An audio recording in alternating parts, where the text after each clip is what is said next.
I'm no longer a slave to fear, 'cause I am a child of God. I'm no longer a slave to fear. I am a child of God.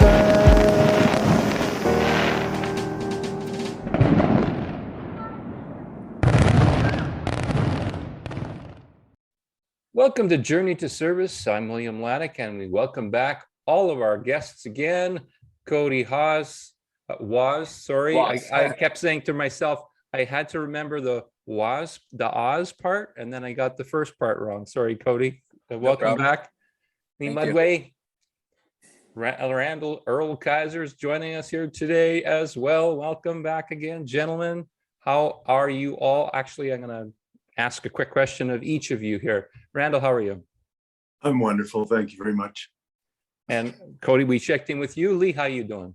Great. Absolutely awesome. Great.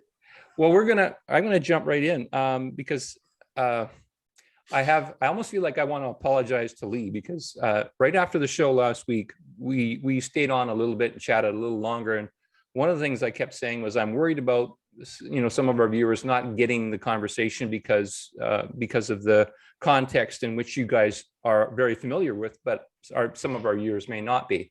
And Lee reminded me to not worry about it too much.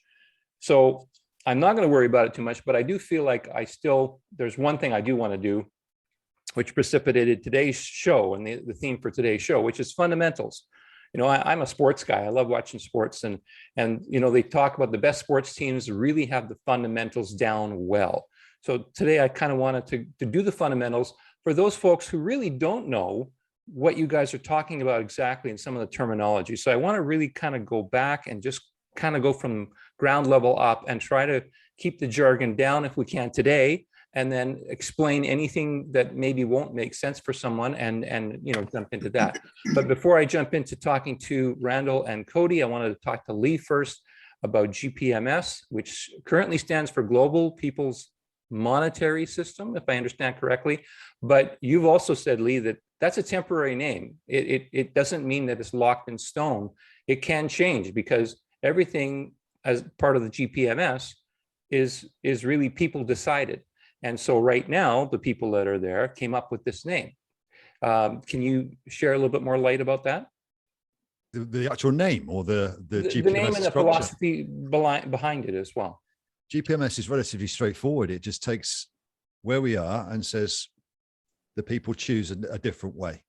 So what's that way? Well, it's unlimited rather than limiting.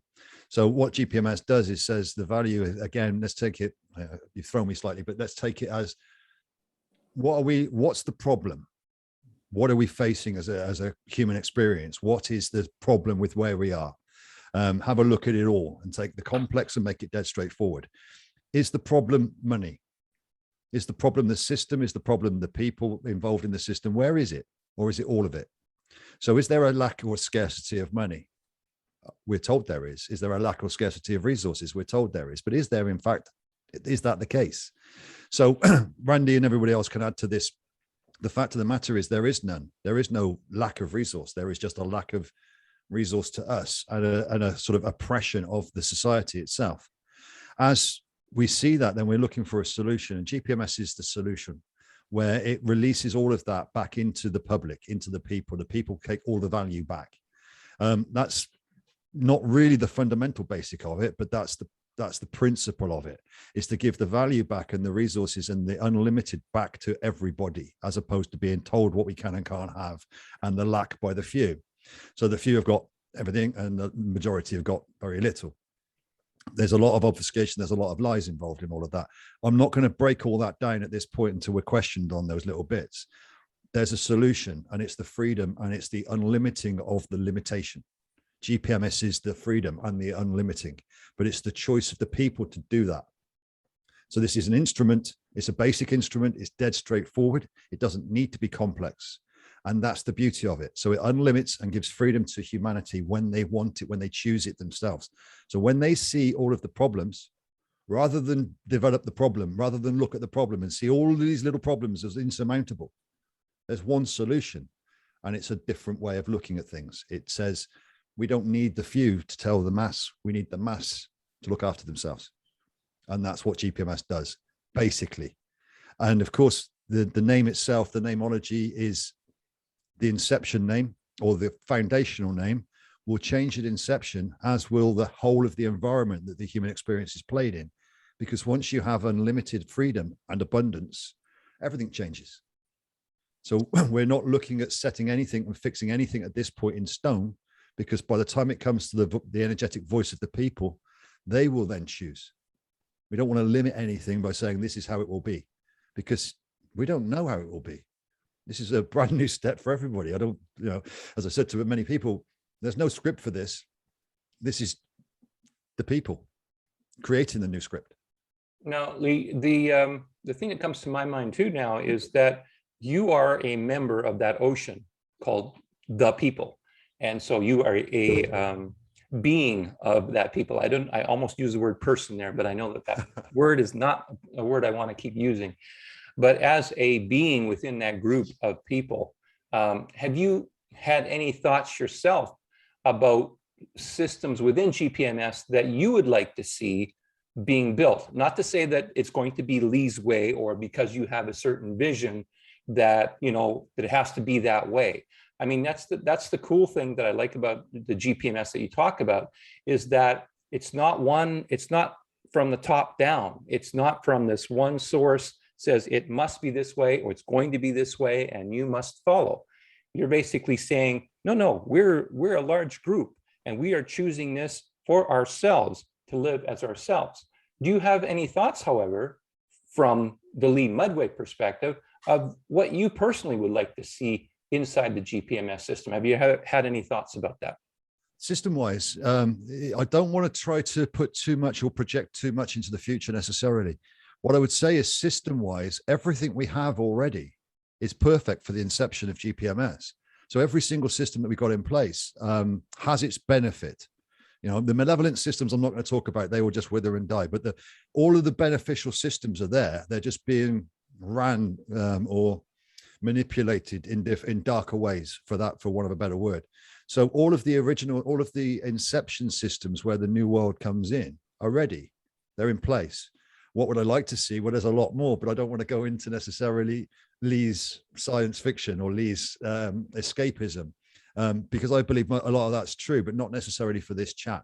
So the suppressed technologies, for instance, the replicators, that goes a little bit too far for a lot of people to take on board. Electromagnetic propulsion, et cetera, a little bit too far. Are they real? Yeah, in my mind they are, and they're there for us. So with the existing structures and with the existing systems, there's nothing wrong with what we've got. It's how they're being used and abused.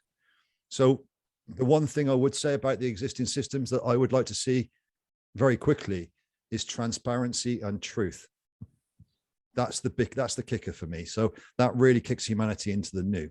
But the system-wise, I don't want to destroy or change any of the systems that we've got, because they work.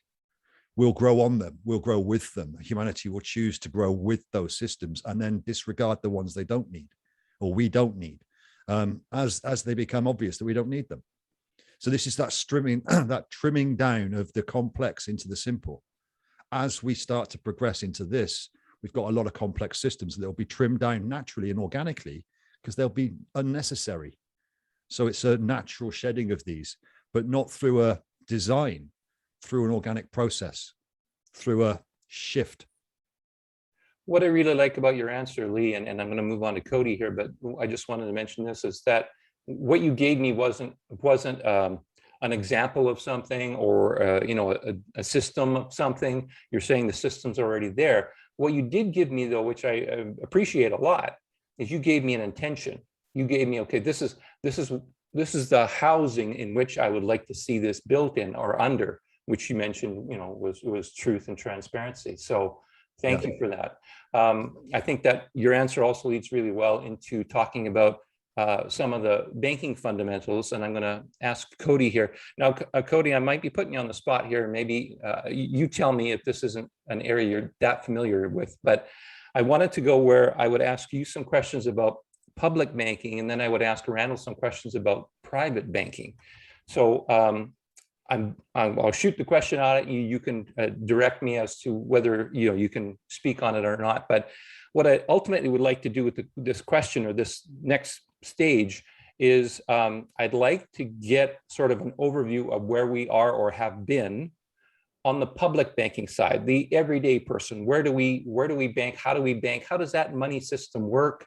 The central bank system, et cetera, et cetera. How familiar, first of all, are you with that? And can you speak to that a little bit? I'm definitely familiar with it, but as far as like being able to speak intelligently about it, like I probably am not like the right person, but I've dove in deep to all those aspects. It's just not something that's like on the forefront of my mind. But let's see. So you're wanting to know, like, go ahead. Sorry, I didn't want to kind of hang you there with the question. No, it's fine. Totally fine. Just perhaps what we can do then is talk about what I would like to, because there are a lot of people out there who don't even know how the public system works. The fact that the Federal Reserve, for example, in the United States, isn't actually an American entity at all, Right. A separate Right. entity. Private. So I just would love for the viewer to be able to get the idea of where they have been. So perhaps you can speak about what you do know about it, Yeah. and what hasn't been working, or what you want to see kind of shift away from that, like into a newer system. Can you speak to that perhaps? Yeah, for sure. There's definitely a big difference between the public system and the public and private. This whole area gets really deep, like along with jurisdictions, and this goes into anybody that's gone into like really studying the law, and all the little things that have happened over the especially like last few hundred years, to kind of like move everybody into this public centralized system that has kind of like kept us in bondage in a sense. And most people have no idea how it all really works. Most people don't even realize that like the Federal Reserve is not like part of the government, it's like its own private banking system. But let's see, I guess like I can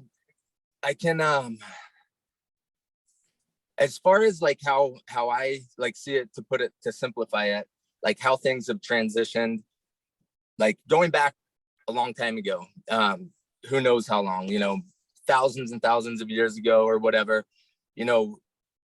we were at a point like as humanity, and like where we were able to do, like we were like tapped into our creator capacity, able to create and do amazing things. And along the way, through various things that happened, manipulation, other groups that came in and kind of like hijack things, and there's other things that it gets really, really deep, but I won't start talking about that. But we kind of like transitioned to where there's like the trade, where like, oh, I have some apples. It was like a value exchange.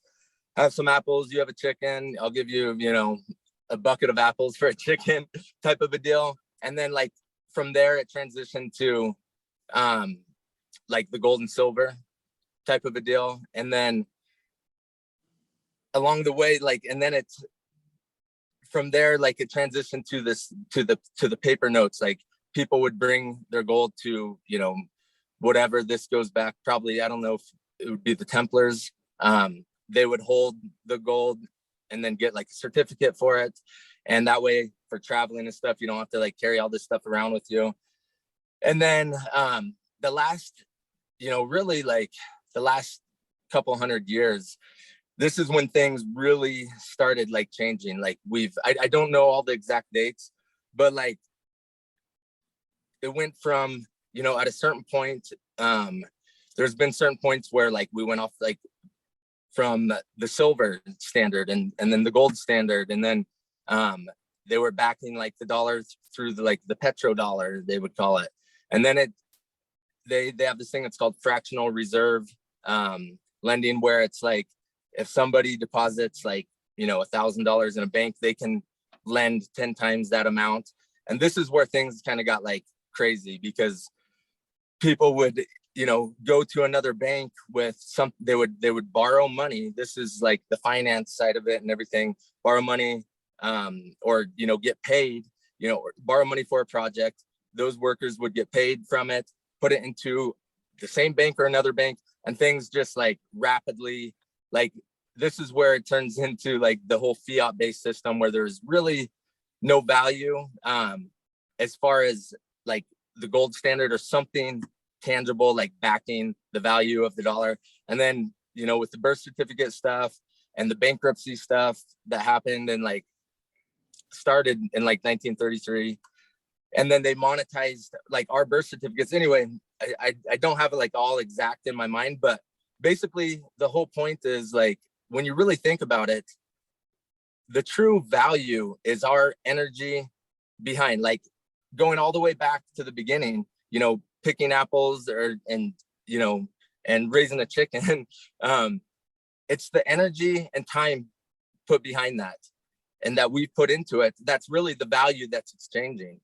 So I see things, it's like transitioning back through, like, you know, going back to like the gold standard and back through to the point where we're truly like tap into our creator capacity, where there's all these things that Lee just talked about as well. And it's going to come down to like the intention, you know, behind things. And I'll just leave it at that right now, because I know I probably didn't answer the question exactly, but I know there's definitely a difference between the public side and the private. And the public, like, it stems into all these little things that like we're attached to, and like our driver's license, you know, birth certificates, how we're like bonded sureties to this bankrupt franchise that is basically now like fully liquidated and dissolved.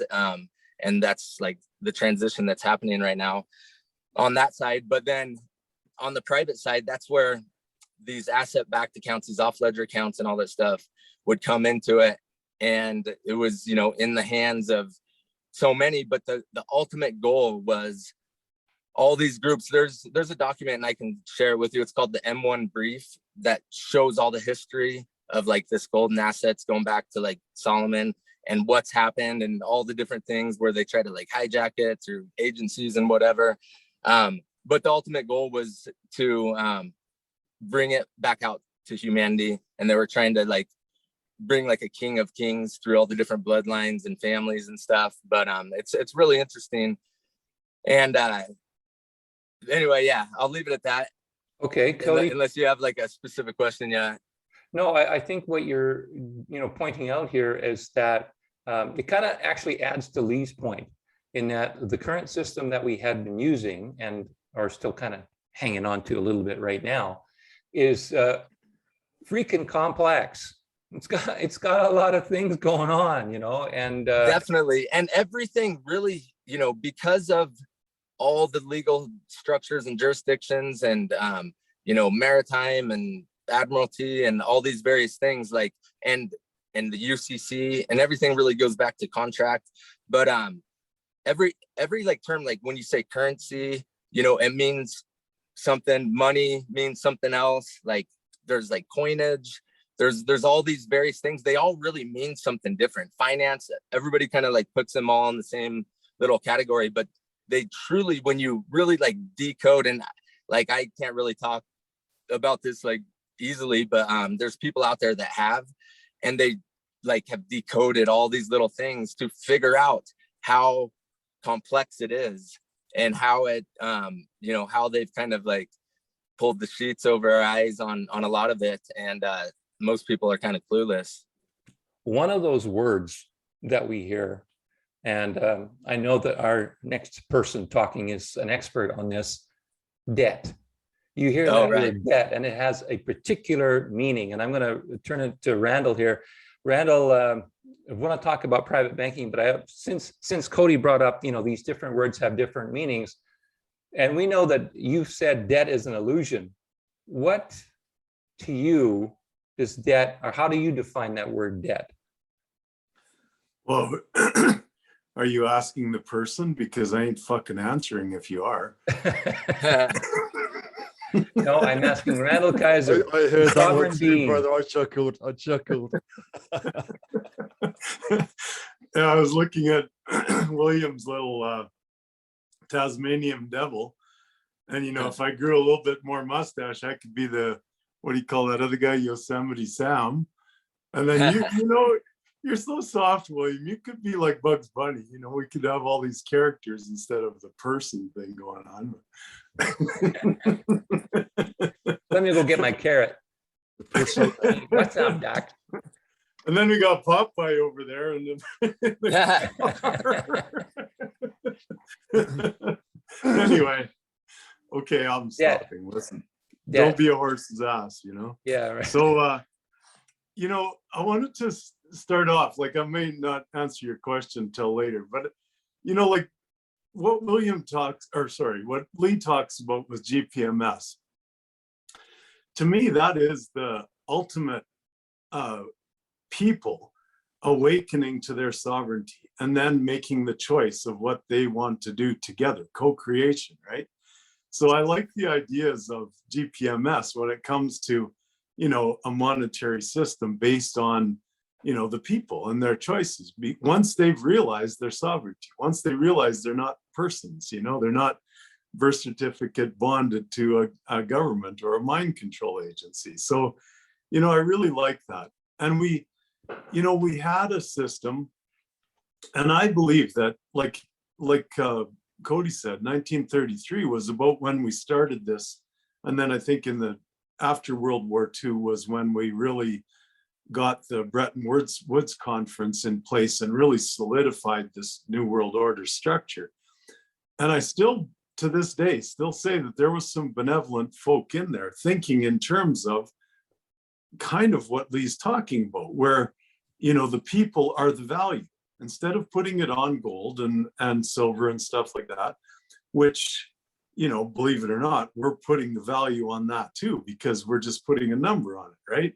It's not based on supply and demand because, you know, Mother Earth is unlimited. There is hordes of it, you know, that we've already mined, plus there's lots more underneath the mountains. So, you know, the idea of supply and demand when it comes to a commodity like gold or silver or whatever is just, you know, a limiting government mind fuckery thing too, you know. So the value is again what both Cody and Lee spoke of, is in the human being and the action and the activity of that human, that the people. So when they did this, I think there was the potential there to, rather than call it benefits, to call it comfort for the human beings. And, you know, we'll just base it on the consent of the human beings, like, and build a monetary system around that, you know. So I think there was potential, but the governments just went completely rogue and, you know, fucked it all up. That's all I can say, you know, with control measures and limitations and corporations and mortgages, all the language, you know, it's all worlds, right? Words, sorry, which is, you know, the world of man. And that's what we're living in, is a world, and that world is ending. And we're going to have another world, because we're going to have another human construct. There's no doubt about that. Mother Earth is apart from the world of man in my mind. You know, I'm not of this world. I'm, you know, of another world, right? And I function with these people that are, some of them are complete, utter aliens. Some of them are slightly gray. So they function in both the world of man here and the world of the aristocrats, or the aliens that I call them. And I'm trying to simplify that. I'm not making fun, because everybody has their imagination or their experience. And I don't know, as far as, you know, aliens from other places and stuff like that. I don't know that stuff. So I'm kind of, maybe I am being a little sarcastic, but at the same time, in my world, there is two worlds. One is the people and the public, and the other is this private, aristocratic space where these families exist. And we can call them royal if you want, but that word gets kind of fucked up because we've got this royal family, in our minds, which is Queen Elizabeth and her gang, the Windsors, who are great. Like they're in the middle. They're playing around in that world of people and aristocracy, which they truly are not. They're just persons, and they've been screwing with our minds with media and getting so many people bought into their story of them being aristocratic and stuff when they really not. The aristocrats are behind the scenes. They don't show each other or show themselves in public, even though they walk amongst us, like there's aristocrat people here in Calgary. I've met and been eye to eye with aristocratic people, like that follow certain family bloodlines and are very focused on family bloodlines. And being a rancher and a man who raised bovine cattle and know what line breeding is and inbreeding is and all that stuff, it was easy for me to grasp, because these families want to keep these bloodlines pure, to think that they're going to, keep the thoughts pure too. But oftentimes that backfires on them, like it doesn't work out. So that's, I don't know, what was your question again, William? Debt. The word You debt. forgot too? The word debt. It's an illusion in your world. Can Yes, you tell us because why? Well, because there's no lack, debt and lack fit into the same category, so there's no lack, so there's no debt. And debt is just a trained thought in our mind, like you're the debtor. What do you mean? I'm the one who gave you something to start with. That was my consent, my authority, my autograph, AU, as I always say. And now you're saying I'm the debtor? I gave you first, so I'm the creditor, not the debtor. There's so many ways that I can explain that debt is just an illusion, but it's basically those two words, lack and debt, are the things that are trained into our minds to keep us controlled.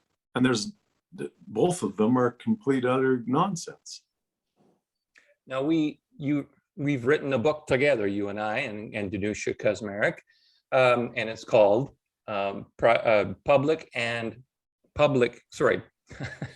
having a hard time with my own title. Banking and Public Debt is just an illusion. And in that book, we talk about a lot of the different things that happened in your life so that you became more aware of the private banking system. And I kind of wanted to take a few minutes, if you don't mind, and kind of cover the fundamentals of the private banking system. Where does the money start?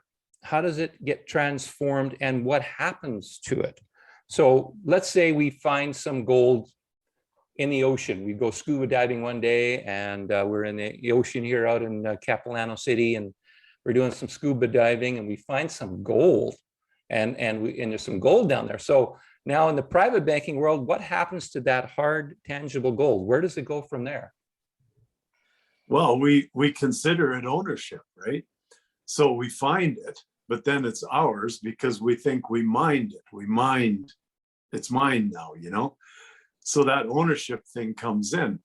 And this is where, our current monetary system gets gray and gets all balled up, because, the people that take that and hold it as their own, they'll put it into the monetary system.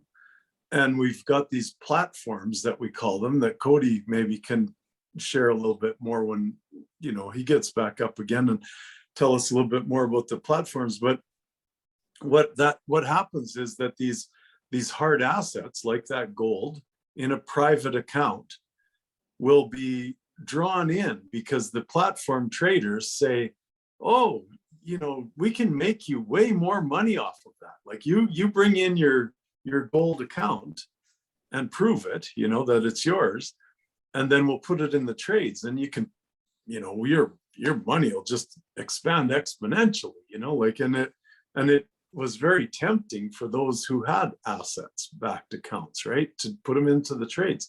And there really wasn't much else they could do with them anyway, because, you know, most people that have a hard asset like that, they're not really in the sharing mode. So they just want to keep it, right? So that's what I would call private. You know, the public system is just this world of governments, and, you know, the whole illusion of debt and everything is where the public system is. And, you know, it's got most people on earth, you know, tied into it and just thinking in terms of it.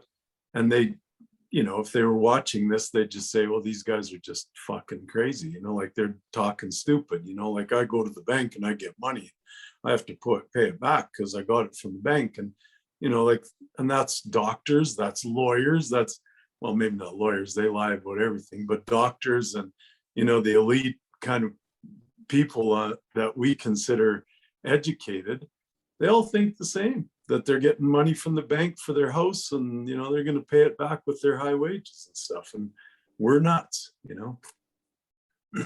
I think I'll give Cody a chance too to talk about this a little bit, because that, I think too, is his area of expertise. So Cody, if I understand correctly, what Randall was saying was that, okay, so I found some gold scuba diving, and I'm claiming it's mine, and I've taken it to the private banks, and they're basically saying, well, we can turn it around and make more money, more value from that gold. What happens from there? What stage happens at that point? Or do you disagree a little bit with how that process goes? No, I would say that's right. Gold, like, the reason why gold was used, really, there's a lot of qualities to gold that, besides just a store of value, but like gold, it doesn't, like, you know, corrode, it lasts forever. You know, there's gold from thousands of years ago that's still the same thing. So that's why it's been used as like a store of value. As far as somebody like mining gold or whatever the case, really anything can be, you know, they monetize it and, you know, bring it in from the private side into the public to bring it into like usable funds in the right way. You know, I don't know exactly how to say this, but because it's just not on the forefront of my mind. But when it comes to like this debt and stuff, because like I completely agree, and I've dove into this stuff a lot in the past. There's people that, especially years ago when I got involved in, like, there's debt settlement, there's all these things with the mortgages and all this stuff. People who truly understand this on a very deep level, they understand that it's like, basically we were just tricked into all these things, and like every little thing matters though. Like there's it's so complex. It's not easy to really put into like simplified words. But that's why, like, they're like credit card debt or whatever, like there's people that know how to completely just wipe this stuff out, you know. There's all these various terms that people have used in the past to change things around or change. Yeah, I'm not gonna try to, like, I'll probably chop it up if I try to explain how it all works, because it's just, I don't have that like precisely. But yeah, what was the question again? Sorry. Just if I had some gold and I took it to a private banker and they took it in, they said there would be some value there, what would be sort of the chain of events that would happen from that point, if anything at all? Oh, right. Basically, this kind of like ties into stuff even like going back with like the major platform, like the Bretton Woods stuff and other assets. But basically they're able to monetize it, and like banking like an asset, even like in-ground reserve stuff. This has gotten a lot more complicated, like as of recently. A lot of things have changed, and there's some that seem to have issues. there's others that are still able to do things, but it's basically bringing money into the system, into the basically public system, to be able to use for whatever means that you need to. But like, yeah, as far as like the exact process, I couldn't really explain that right now. Well, that's okay. I think what we're getting here is that it's challenging to find the fundamentals, because there are so many different systems, so many different hands in the pot, so many different things that are in there, that it makes it very challenging. And perhaps that's intentional. So perhaps I'll ask you more of an opinion type of question, Cody, and that is, do you think that all this complexity is intentional? Oh, definitely. And Yeah. for what purpose? And for what purpose? Why would they make it so complicated? To basically, because we're the value, really, behind it all, but just to keep people confused, to keep people from figuring out what they're doing. And it's just a lot of trickery, a lot of like deceit, manipulation, but it's all out there, like, you know, hidden in plain sight, basically. But yeah, no, I like, some things maybe started with like somewhat good intentions, but for the most part,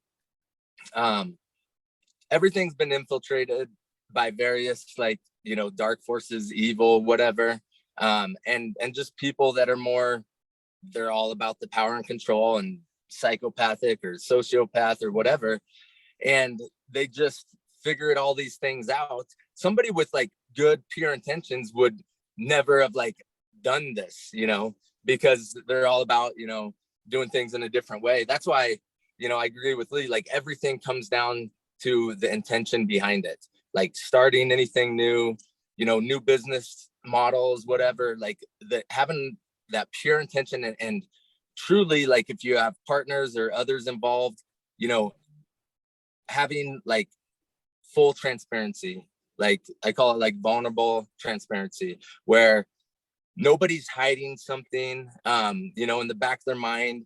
Everybody's kind of on the same page, thinking about the all, willing to, you know, it's not this rivalrous type mindset or scarcity mindset, especially when it comes to like what a lot of people call the commons, which is all these resources and various things that, you know, belong to everybody, but it's turned into this competition and profiting from, you know, various things. And a lot of people, and especially like a lot of the original people and stuff, have been completely screwed over by groups coming in and doing this, you know, tricking them out of various things with the land that they live on and all this stuff. But I definitely think it's been purposeful for sure, but it's all unwinding, you know, as of now, but it's just definitely very complex. Gotcha. Thank you. I'm going to jump to Lee. I want to mention to Randall, your picture was breaking up a lot when you were talking, and I'm wondering if your Wi-Fi might be on. So just a little word when we come back to you. But for Lee, what I've been watching a few videos this week from folks that have been talking about their systems or what they're up to. Last week, we were talking about sort of everybody sort of had sort of this ego idea of their system being the right system or the only system, that kind of thing. When in fact, you know, a collaboration is really more of what I think what will ultimately work, which is what GPMS is about. And it troubled me a little bit because I see that in places like, well, I'll give one example. You know, I watched a video from Cliff High yesterday, and I like watching his stuff. He's a very intelligent man, does a lot of his own stuff, develops his own systems, even sells, you know, products that he's created himself. And he kind of called down some of the other folks, you know, like the QFS and you know, the Great Reset and all of those kinds of things. He said it's all horse do, basically. And yeah, and he basically said it's all garbage. And but we're hearing a lot of this too. Is it sort of like my system is the right system or the best system, or this is not good, and they call down other people's systems? And You got people who, are into, following the aliens and have been contacted by aliens who are saying, don't listen to the people who channel and all this kind of stuff. And it seems like it's exclusive, like it's pushing people away rather than encompassing people. Do you see a way that we can start start shifting that and become inclusive regardless of people's own beliefs of what is right and what will work and what won't and that kind of thing? Well, the beauty of the exclusivity is exactly that. It's divine in its own path, because what the creation is the malintent. There's a purity in the we see a problem, we've got a solution, but it's not inclusive, it's ours. And therefore that exclusivity will mean it will fail. So it's a purity, there's an intention there that's good. They're not thinking bad things, but there is a mine, it's this way. And that exclusivity means it will fail. So that inevitably means that a unified answer will be sought. So all of these exclusive systems with benevolent intent, I'm not saying they're wrong, in any way, shape or form, I'm not judging them, but their own egoic need to be mine will fail. And it's that simple. I'm not even going to go into why. Because they're not inclusive and therefore they're manipulable. And this is what we've got. So I can extrapolate slightly on what Cody's been saying about the complexity of it all. Well, it's done on purpose. The torts of law, they're not law, they're legalities. Legalities only exist inside corporate structures, business to business. Every human was created through a dead fiction as a business, as a corporation. This is the Admiralty law. And their credit, their worth, taken off them and created into debt. So our credit and our worth was created into debt as we became a corporate fiction through the birth certification fraud. This happened a long time ago. This has been ongoing. So there's been a process of this manipulation of his story and all of these things. Now, anybody that can see parts of that problem come up with part of a solution, but it's not inclusive. And inclusivity and unification, unity, is what will break this open. So all of them are benevolent, all of them are beneficial, all of them are great. Run with these things, run with all that, run with all that. But then what you're going to find is you're going to get people calling you out and saying, that's bullshit, that's bullshit, that's bullshit. The GCR, for instance, calls for a debt wipe. Anything that calls for a debt wipe does not realize that debt doesn't exist in the first place. So who created that system? What debt wipe? Wiping what debt? We need to go back to a gold standard, do we? Who says? Why? Is that our choice, or is that an exclusive option? We need to do this or that. Okay. So I see them all as benevolent in the longer term, because they're all set to fail. But in that journey towards them, that everybody's learning through that journey that unity is the way forward. So inevitably, humanity will unify. It's at what point? So we're at the point now where we're trying to call out these individuals too and say, listen, guys, come and talk. Stop it. You will fail. How long are you going to keep going for? Are you going to learn yet? You're going to keep going. Come and talk. Up to you, though. If you don't want to, so be it. You will. It's just when. So I look at them all with joy, because they all have a solution, but they're not the solution. Humanity is the solution. Not what you choose. It's got to be that sort of way. So if that answers you, I hope it does.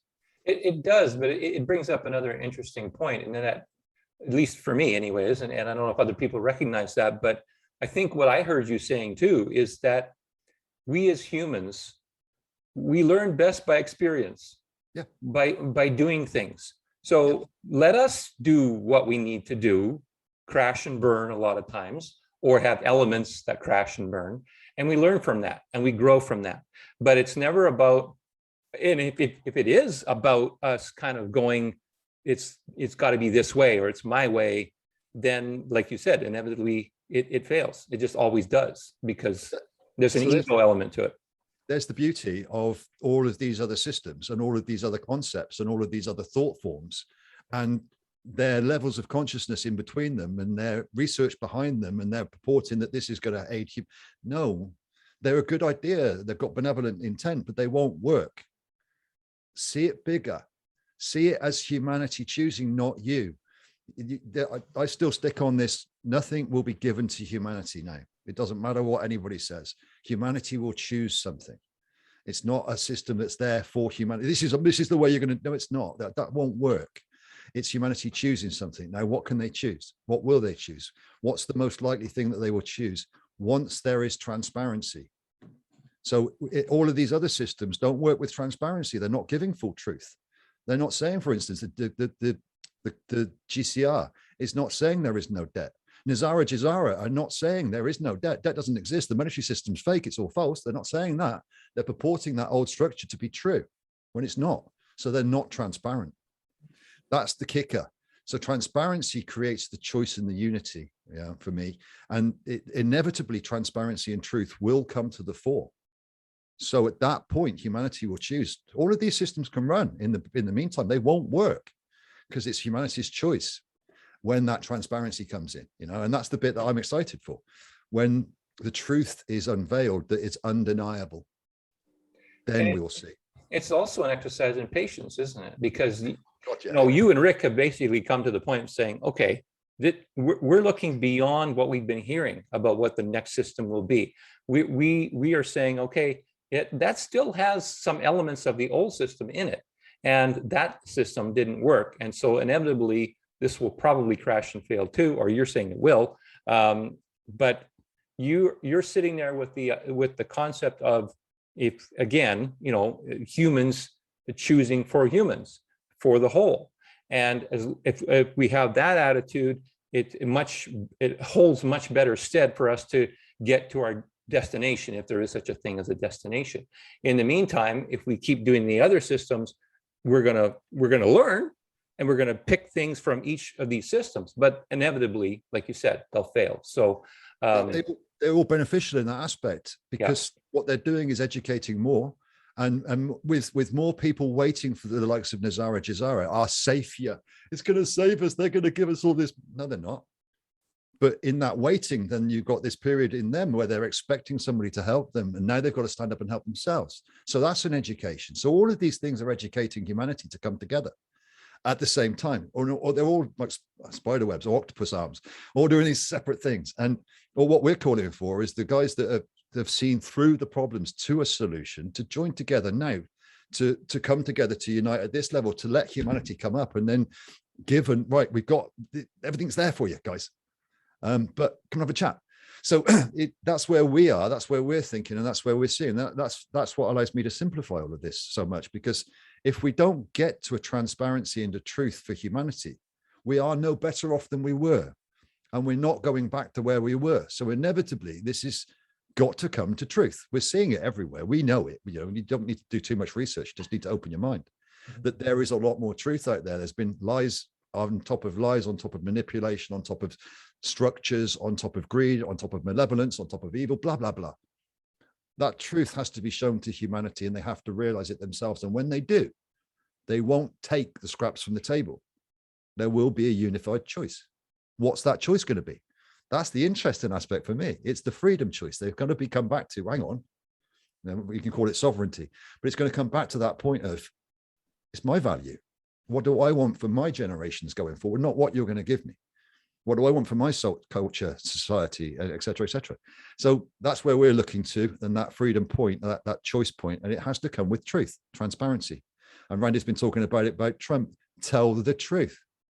The more that tell the truth, the more that wake up, the more that make the choice. We'll see. Right. I'm going to allude to Cody real quick, because Cody said something interesting last week that ties into what you just said, Lee. And that is that, Cody, you said in your experience, you've been trying to get some people together at those higher levels.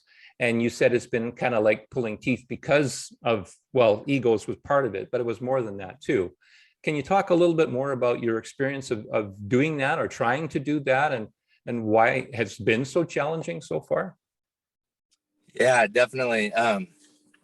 Yeah, that's really, the last few years, that's really kind of what I've been focused on, is after several years of thinking and expecting certain things and all these things, going down this journey of all these things and learning more and connecting with more people, I got to a point, it was like, okay, I need to figure out what the disconnects are. And I'm just going to seek out any of these like fulcrum points or key people that are in positions to truly be able to do something, or, you know, truly like understand, have a lot of knowledge and you know, expertise in these areas that we need to unravel, or a lot of influence, you know, and find these people that truly like had good intentions, you know, we're on the same page of wanting to do basically kind of create this whole new paradigm, new world that we all want. And yeah, it's, you know, I've had a lot of amazing people and different things like show up in my life.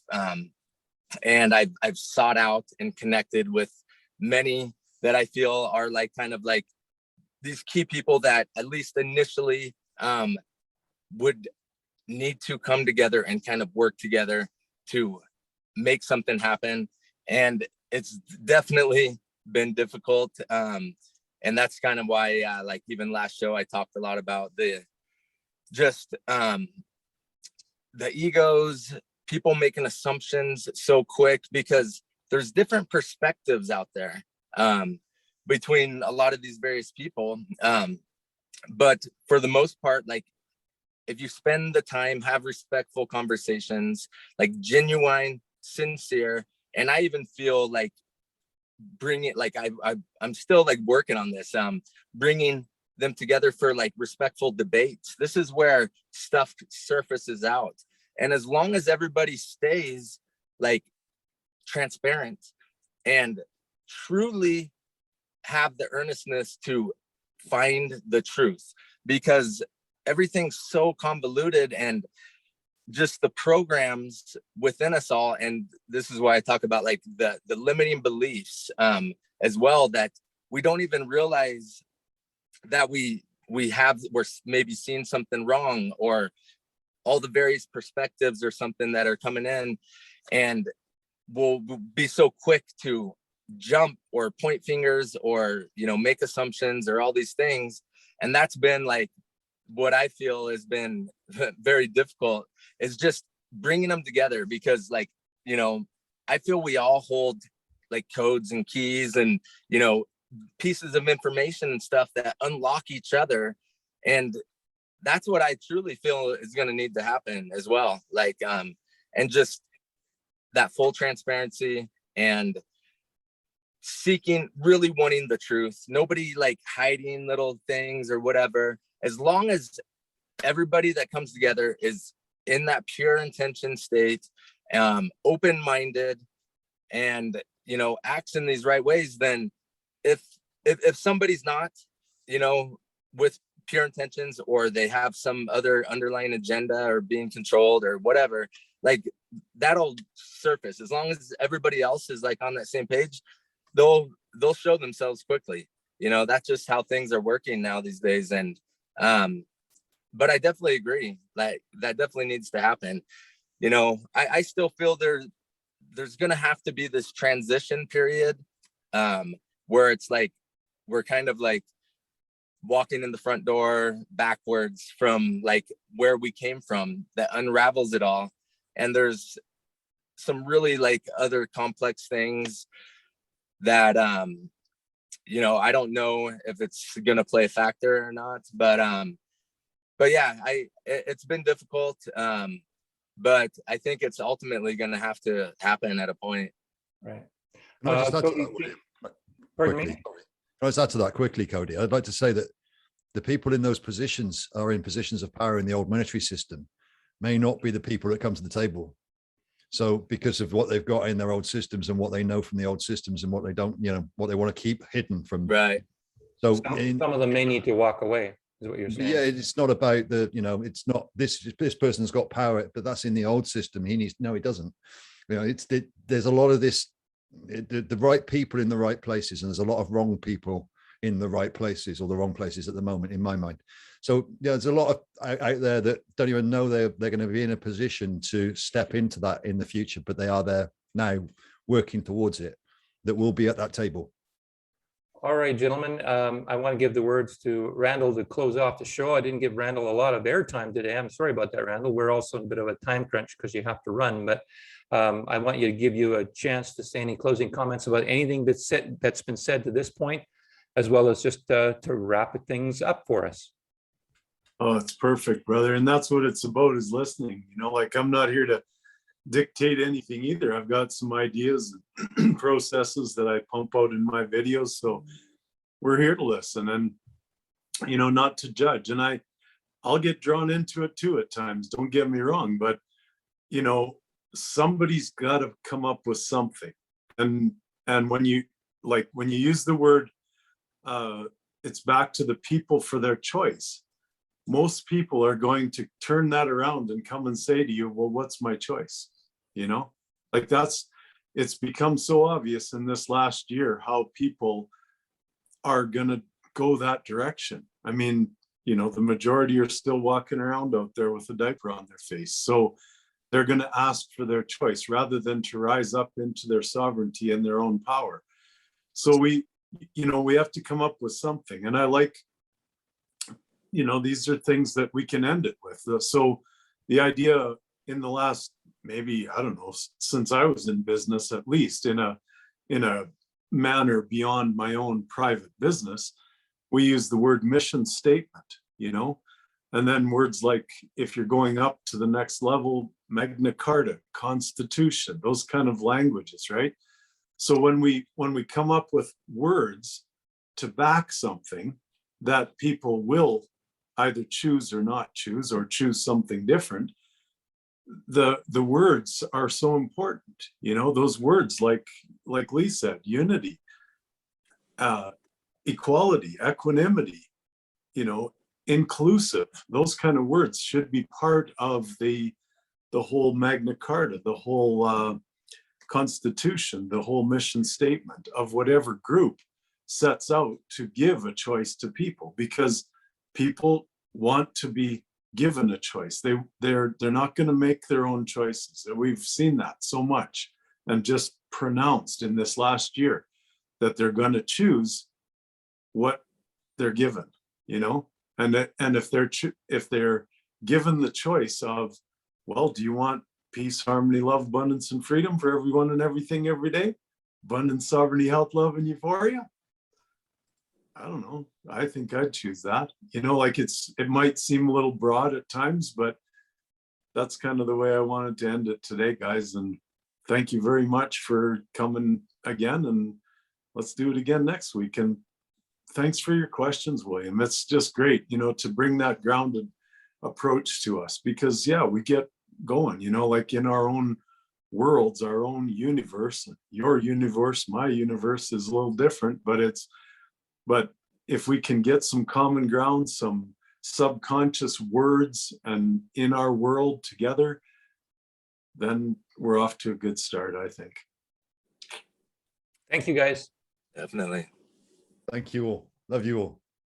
I'm no longer a slave to fear. I am a child of God. I'm no longer a slave to fear. I am a child